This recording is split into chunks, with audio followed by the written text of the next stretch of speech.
Hello, तो मैं हूं आपका कारण और स्वागत है आपका हमारे यूट्यूब चैनल वर्ल्ड पर। तो आज हम बात करने वाले हैं भारत में ऊर्जा संकट के बारे में। भारत में सरकारी और गैर सरकारी स्रोत में जो सांख्यिकी आंकड़े और सूचना उपलब्ध है वह इस बात को सिद्ध करती है कि भारत में कृषि और औद्योगिक विकास के लिए जितनी ऊर्जा की आवश्यकता है उसकी तुलना में ऊर्जा का उत्पादन, वितरण एवं उपलब्धि बहुत कम है। यह परिस्थिति उस व्यवस्था में जबकि योजन काल में विभिन्न प्रकार के ऊर्जा शक्ति के निर्माण में उच्च प्राथमिकता की दी गई है तथा बहुत बड़े आंकड़ों में पूंजी निवेश किया गया है। इस संबंध में यह भी उल्लेखनीय है कि ऊर्जा के क्षेत्र में आंतरिक प्रयासों के अतिरिक्त बहुत बड़े आकार में विदेशी सहयोग एवं ऋण भी प्राप्त किए गए हैं।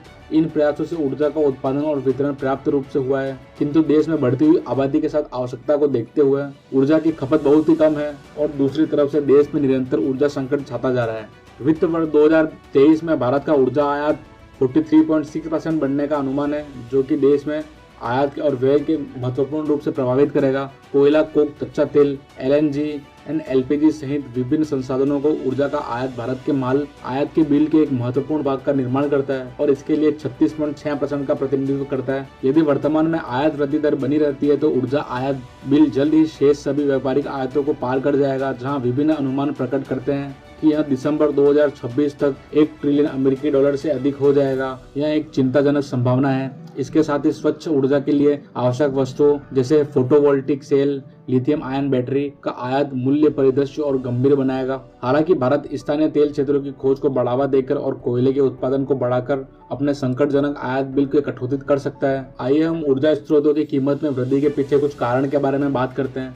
तेल आपूर्ति श्रृंखला में व्यवधान। कोविड-19 के बाद में महामारी की भू राजनीतिक तनाव, यूक्रेन पर रूस के आक्रमण के बाद उस पर अधिरोपित अमेरिकी प्रतिबंध ने वैश्विक तेल आपूर्ति श्रृंखला में व्यवधान उत्पन्न किया है, जिसके वैकल्पिक ऊर्जा स्रोत की मांग बढ़ गई है। संयुक्त राज्य अमेरिका और सऊदी अरब 1970 के दशक में एक समझौते पर पहुंचे थे, जिसने अमेरिका को सुरक्षा गारंटी देने के बदले सऊदी तेल पर भरोसा करने का अवसर दिया था।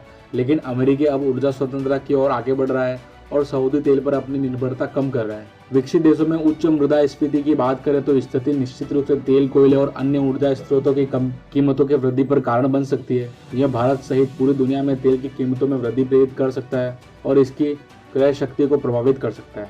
चीन को अलग रखते हुए वैकल्पिक आपूर्ति श्रृंखलाओं में निर्माण का अमेरिकी प्रयास ऊर्जा स्रोतों के मूल्य में वृद्धि का कारण बन सकता है, क्योंकि चीन दुर्बल मृदा तत्वों, रियल अर्थ एलिमेंट्स जैसे कई महत्वपूर्ण खनिजों एवं धातुओं का एक प्रमुख उत्पादक एवं निर्यातक है। चीन ऊर्जा का विशेष रूप से कोयला और तेल जैसे जीवाश्म ईंधन का एक महत्वपूर्ण उपभोक्ता भी है। भारत के पास में ऊर्जा संकट से निपटने की राह की प्रमुख चुनौतियां इस प्रकार है कि भारत के पास कोयला, तेल और जैसे गैस सीमित ऊर्जा संसाधन ही मौजूद है और ये अपनी बढ़ती ऊर्जा मांगों की पूर्ति के लिए आयात पर निर्भर है। वित्त वर्ष 2023 के लिए पेट्रोलियम आयात का अनुमानित मूल्य $210 बिलियन आकलित किया गया। इसके कच्चे तेल के लिए $163 बिलियन का आयात मूल्य और LNG एवं LPG के लिए क्रमशः $17.6 बिलियन का एवं $14 बिलियन का आयात मूल्य शामिल है। पिछले वित्त वर्ष की तुलना में कच्चे तेल में आयात 53% बढ़ की वृद्धि हो गई है उसकी। देश में कोयला भंडार निम्न गुणवत्ता के हैं और उनके निष्कर्षण के उपयोग में महत्वपूर्ण पर्यावरणीय चिंताएं भी संबंध है। परिणाम स्वरूप भारत ऊर्जा के वैकल्पिक स्रोतों की तलाश कर रहा है, जैसे कि सौर, पवन और जलवायु और जल विद्युतता। कमजोर ऊर्जा अवसंरचना की बात करें तो बिजली की बढ़ती मांग को पूरा करने के लिए भारत की ऊर्जा अवसंरचना अपर्याप्त है।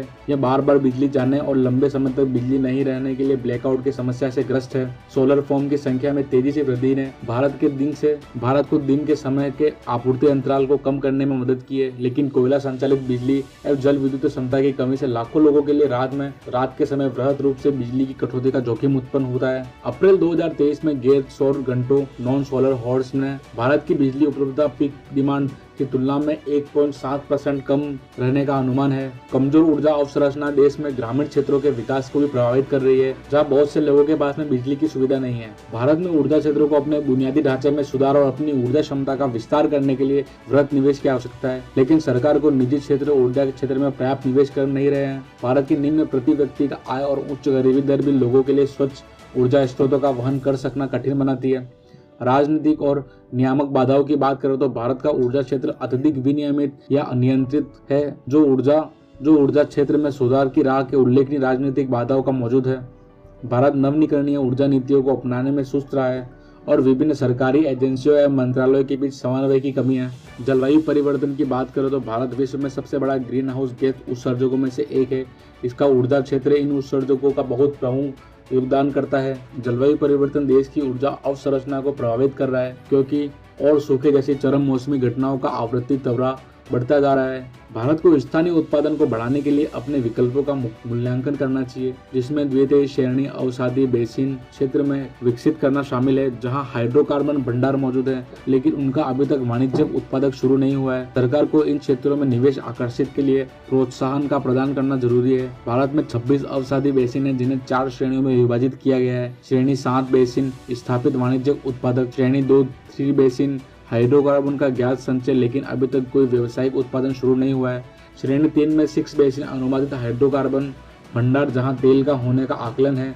श्रेणी 4 में 10 बेसिन, दुनिया भर में इसी तरह के बेसिनों को घन जल आरक्षित क्षेत्रों में अनुरूप जहां अनिश्चित क्षमता मौजूद हो सकती है। इसी के साथ में भारत को आयात पर निर्भरता कम करने के लिए घरेलू कोयले की गुणवत्ता में भी सुधार पर ध्यान देने की जरूरत है। इसे कोयले की कैलोरी मान को बढ़ाने और राख की मात्रा को कम करने के लिए प्रौद्योगिकी में निवेश करके प्राप्त किया जा सकता है। भारत में सौर और पवन, जल विद्युत जैसे नवीनीकरण ऊर्जा स्रोतों की अपार क्षमता मौजूद है। सरकार को प्रोत्साहन राशि और सब्सिडी के माध्यम से नवीनीकरणीय ऊर्जा परियोजनाओं में विकास को प्रेरित करना चाहिए। कार्बन मूल्य निर्धारण कार्बन उत्सर्जन एक मूल्य अधिरोपित व नवीनीकरण ऊर्जा के उपयोग को प्रोत्साहित करने में मदद कर सकता है। भारत में ऊर्जा को कुशल संचरण और वितरण को सुनिश्चित करने के लिए अपनी ऊर्जा संरचना के लिए विकास में निवेश करना चाहिए। यह मौजूदा अवसंरचना में उन्नयन और नए बिजली संयंत्रों को, पाइपलाइनों को, ट्रांसमिशन लाइनों के निर्माण के माध्यम से प्राप्त किया जा सकता है। कोयले के आयात में कमी लाना है तो भारत को कोयले के आयात में कम करने के लिए ध्यान देना चाहिए कि कोकिंग कोल और आयात को कम करने के लिए पर्याप्त गुंजाइश नहीं है,